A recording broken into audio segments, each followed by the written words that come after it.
Tristesse, désolation, voilà ce qu'on pouvait lire sur les visages des femmes, des hommes et des enfants de Marba ce dimanche matin.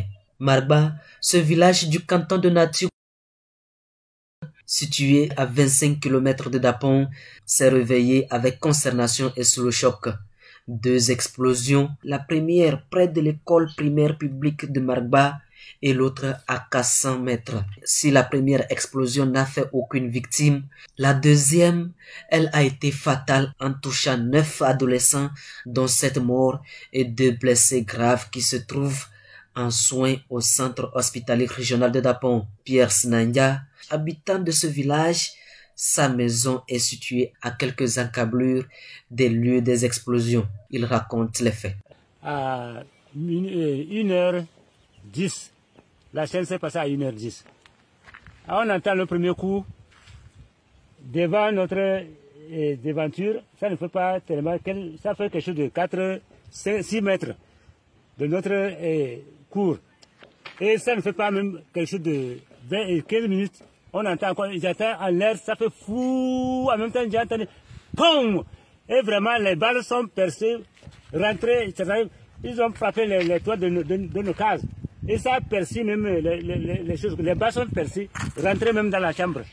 Vraiment, hier là, on n'a pas pu dormir. Jusqu'à présent, nous ne sommes pas tellement, c'est-à-dire stables même. Ça nous fait trembler le corps. Le cœur, vraiment, le cœur bat et le corps même, vraiment, ne sont pas tranquilles. Et les enfants qui sont, ils revenaient ailleurs. Et ça les a pris en compte. Ils étaient à vélo. Et ça les a pris, frappés. En même temps, d'autres ont même ont percé, comment on appelle, leurs intestins sont sortis. Et il y a des blessés qui n'étaient pas encore morts. Après tout, fin, ils sont partis. Bon, c'est 2 seulement qui sont restés d'abord vivants. On ne sait pas s'ils vont vivre ou pas. C'est Dieu seul qui sait. Donc vraiment, on prie beaucoup. Dieu n'a qu'à nous protéger. Les habitants ne comprennent toujours pas ce qui est arrivé. Si les dégâts humains sont importants, les impacts des explosifs ont touché aussi des maisons proches du lieu de l'acte criminel. Le scénario est étrange et le sujet est sur toutes les lèvres de chaque villageois qui décrit ce qu'il a entendu, ce qu'il a vu avant, pendant et après les explosions.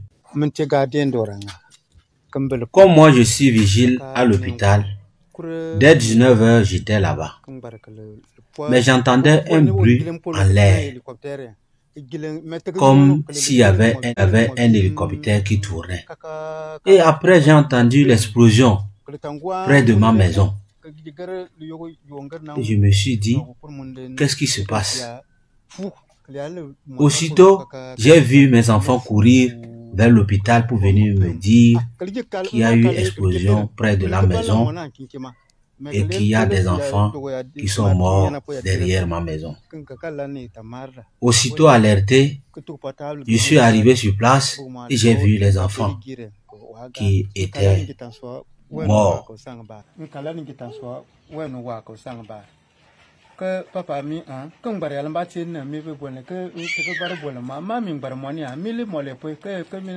Arrivé, j'ai vu un enfant. Lui, il était encore vivant. Il se lamentait, sauvez-moi, sauvez-moi, sauvez-moi. On a tenté de l'amener à l'hôpital, mais quelques mètres, il est décédé. Nous étions couchés et il faisait.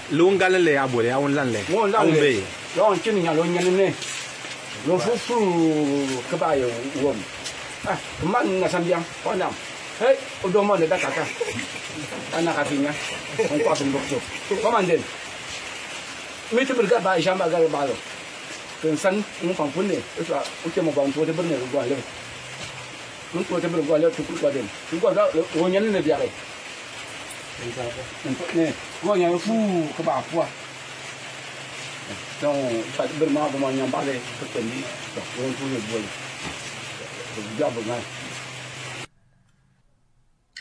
Quand l'explosion a eu lieu, j'étais dans la chambre avec mes enfants. C'était la première explosion et c'était devant notre maison. Les enfants criaient et j'avais tellement peur. Je suis sorti et j'ai vu mon fils qui lui aussi revenait de la soirée. C'est là que j'ai pris mon fils et nous sommes allés nous cacher dans la chambre, la seconde explosion. Et là, nous avons appris le décès des 7 enfants et on a couru sur les lieux. Bisseti Kandine, chef du village de Marba, a sa maison située à quelques mètres du drame. Celui-ci nous accueille avec un air abattu.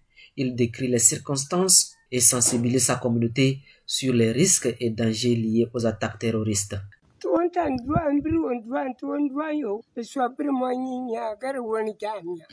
Effectivement, c'était aux environs de 1h30 du matin. Le village de Marba a vu ce qu'ils n'ont jamais vu.